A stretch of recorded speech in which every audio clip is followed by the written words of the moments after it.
Comment se fait-il ba ministre ba iza koyi ba mbongo ya mboka mais aza ko bima na lopangu na ye na kimia ako tambula na kimia ko circuler na kimia peuple congolais pe na quartier ba ko mona ye pe ba ko pesa pe mbote vous êtes à l'aise. Comment se fait-il? Est-ce que Congolais encore comme à niveau te que non ministre o asali eloko moko te ba moni na nzela boy ba kangi ba pinami to ba toboli ba ye ba beti ba tike bolumbu ce qui gouvernement ya ko sala eloko moko te mais peuple il faut se prendre en charge. Maman, papa, mwana, tika télécommande, ko zapete, zala toujours branché, magazine Zoom Congo Plus et Lingue Banda. Zoom Congo Plus et Lingue Banda, zala concentré, zala branché, yangwana pona yo.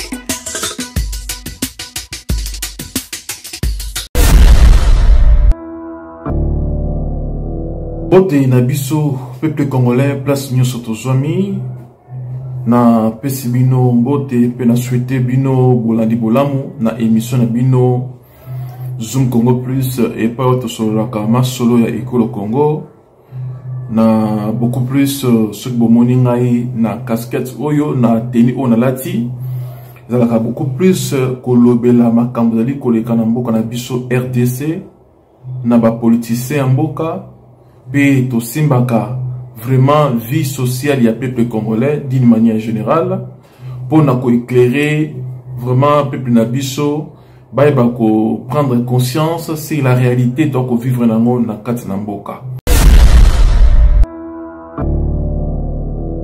Donc c'est vraiment regrettable mboka na biso peuple congolais il faut tout réfléchir tout ça ba fingi karaté mboka ekotongama na kofinga karaté ekotongama na koyina te mboka ekotongama tango peuple congolais basu conscience ba telemi. Comment se fait-il ba ministre ba iza koyi ba mbongo ya mboka mais aza ko bima na lopangu na ye na kimia ako tambula na kimia ko circuler na kimia peuple congolais pe na quartier ba ko mona ye pe ba ko pesa pe mbote vous êtes à l'aise. Comment se fait-il?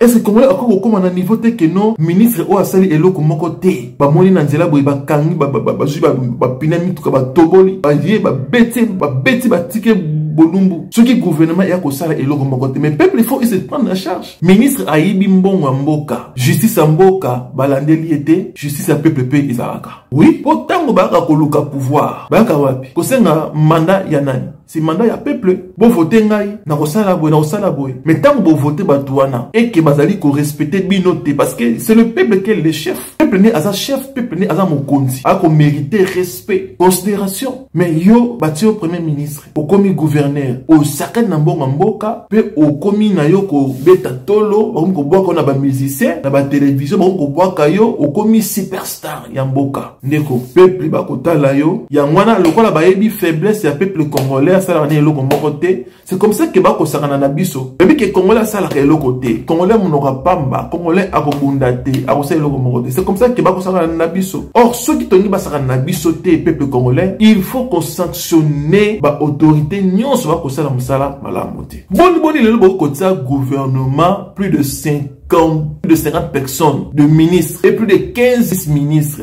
Donc gouvernement il y a 65 personnes. Mais bandeko oza ko bomamboka pour autant exemple ya Sénégal non Sénégal ba voisin na biso kaka awa président Abimi Lelo a nommé premier ministre pe basali gouvernement ya 25 ministres et 5 secrétaires généraux 25 ministres et 5 secrétaires généraux mais na Congo à cause y a ba alliance politique à cause y a ba corps ya ko luka ko maintenir pouvoir wa ko accepter ko faire souffrir peuple na ko c'est la biso 50 et quelques 52 55 ministres plus 15 vice-ministres ou 20 ou 25 vice-ministres. Les secrétaires généraux, n'en parlons pas. Nous sommes là nini. Madame Judith. Tuluka. Bozo me ma peuple wapi. Madame Judith, bozo me ma peuple wapi. Pourquoi gouvernement na yo bakoza la ebele makasme pona nini? Pour moni ba exemple na ba gouvernement nyo se trouve le cas depuis. But ebele eza pona esala nini? Pourquoi beaucoup la peuple mawate? Pourquoi bon ma souci à peuple te? Mbongo nyonso talaka ka budget oyo ko ezali loué pona installation ya tous ces ministres là. Combien ils ont bima? Est-ce que bambongo wana kokosala misala pour un changement ya mboka te? Est-ce que bambongo wana kotonga ba hôpital te ba école te? Qu'est-ce qui manque au gouvernement et attend na 20 ministres, 20 ministres ou bien la Sénégal coûte ba vice ministre bazate, 25 ministres et 5 secrétaires généraux. Point barre. Pour le Congo, qu'est-ce qui manque? Qu'est-ce qui manque dans le Congo? Bande Kobolo Banano. Mbongo oye bimaka oyo mbongo bimaka pour les installations de ministre wana. Ah, vraiment. Toi ko senga na Nzambe.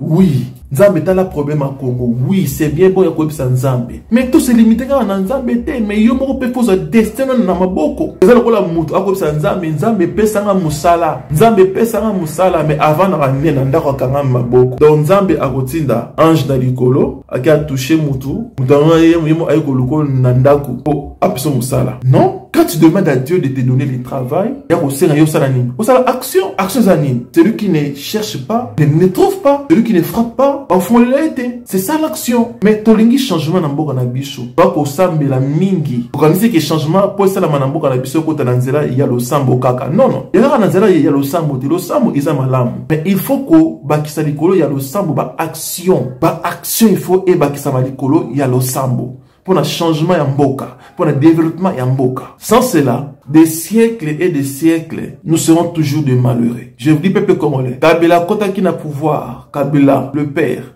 Oza qui n'a aginin, Kabila fils aïe, Oza qui n'a aginin, Félix a déjà 5 ans, Oza n'a aginin, deuxième manana encore 5 ans, Yango, Oza n'a aginin, à continuer, à maintenir pouvoir na bango encore pendant 10 ans, Oza n'a aginin, Oya koya na sima ya Félix, à kosala encore combien de mandats, Yo Oza n'a aginin, pe na vie na yo, Oza na ndenge nini, Okufa ndenge nini, voilà ndenge vie à peuple, c'est-à-dire kene na mon peuple sans que tous a destin na biso na maboko peuple congolais le temps aussi ma destin na biso na maboko to défendre l'intérêt ya mboka na biso to telema to sanctionner peuple a sanctionné ministre Tuluka ayoko kota mama Judith Tuluka totali même ba archive na yo limbisa ba archive na yo na Top Congo au travail qui na Sama Lukonde de plutôt travailler na Sama Lukonde comme ministre ya plan. Mais au revoir mituna batuna kiyo au texte qui va pesa kayo mbongo plus de 1 milliard de dollars pour na 145 territoires ya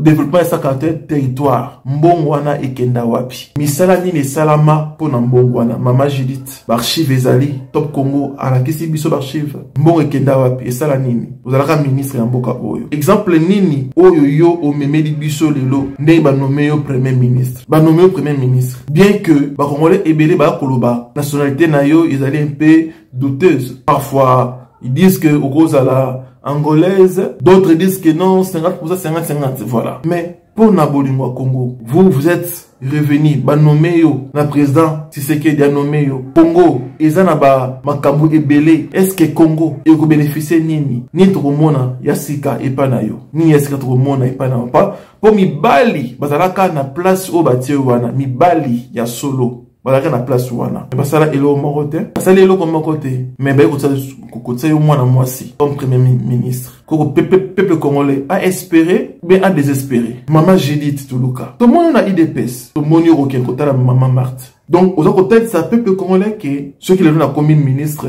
c'est grâce à IDPS. Donc, redevabilité na yo na peuple congolais et vous nini. Donc, c'est sûr que batuyo qu'on nommé na gouvernement na yo, ce sont des recommandations oyo, ils allaient côté na IDPS. Na ba place yo ou l'équipe qu'on a automoni babilili, ce qui gouvernement est bimi yaba recommandation et que ils allaient gouvernement ko ya méritocratie. Peuple congolais pas bénéficier et l'autre côté, peuple congolais n'a que à se lamenter. Maman Judith, tous en a besoin. Congo na biso, Congolais nyonso tu, amona esengo ya mboka na ye, asepela na mboka na ye. Dossier ça na dossier, il y a le comportement, il y a ba politicien na biso, il y a ba policier na biso. C'est par là na akochite. Tomoni ba policier na biso na mboka, makamta ko mona zali pesa biso pasi ba policier na biso komi na ba masanga na ba bar na ba terrasse na ba place publique ko bina ba musique moko ozali dignité aux yeux et au vu de tout le monde banani wana ba policier bato bazali ko sala dignité ya mboka na biso mais façon ba ko se comporter to moni ba policier ba ko bunda na balabala ba policier ko bunda na balabala to moni ba policier ko kanga même ambulance ozali na mutu na malade na sima policier oyo okangi na ebite baninga na o ba policier ba ko telemela yo mais oboyi to na mboka nini nzambi to na mboka nini oyo mboka nini o degré ya libaba nini policier akoma tina niveau ko kanga ambulance elo o basimbaka te bomoni pe mutu na kati na état ya bien te nzambi Congolais ba policier ko welela mbongo komata même likolo ya bamituka pour na mbongo. Quelle honte pour notre république. Franchement, quelle honte pour notre république. Bozotia biso wapi, botie Congo wapi. Est-ce que discipline eko kozala tandambu te na kati ya milieu ya ba militaire na biso? Makama soni boye ko sa mboka parce que lokuma mboka evani na ba mapinga. Maintenant to komona mapinga ba ko se comporter boye bandeko. Ça c'est la mort. Formation ni boko pesa na ba policier na biso mboka. S'il vous plaît, boluka, bozongisa nanu ba policier na biso na formation lisusu. Botia ba caméra na ba place nyonso tout oyo ba ko sala musala pour ko silisa ba comportement oyo. C'est simple. D'abord il faut bazala recycler. Formation ezonga, pe ba sanction ezala très sévère. Nulle part to mona ba policier, to ba soldat ko se comporter lokola ba policier a Congo na biso. Nulle part, tout le monde a un comportement oyo. C'est seulement chez nous au Congo. Place aux discipline égalité. Place au ordre égalité.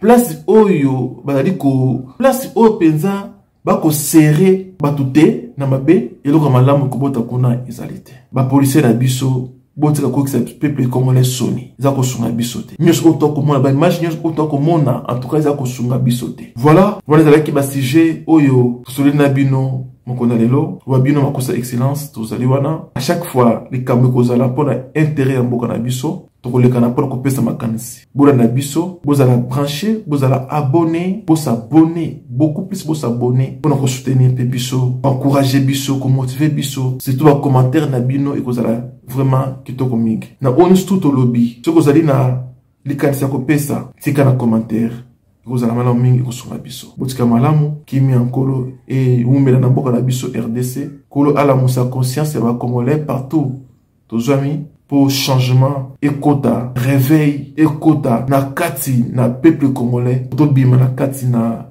molili oyo elati mboka na biso to sambeli to yebisi nzambe oui mais il faut plutôt kota en action cette fois-ci to bana ba action populaire contre quiconque allait commettre vie à peuple congolais en danger botika malamu. Merci.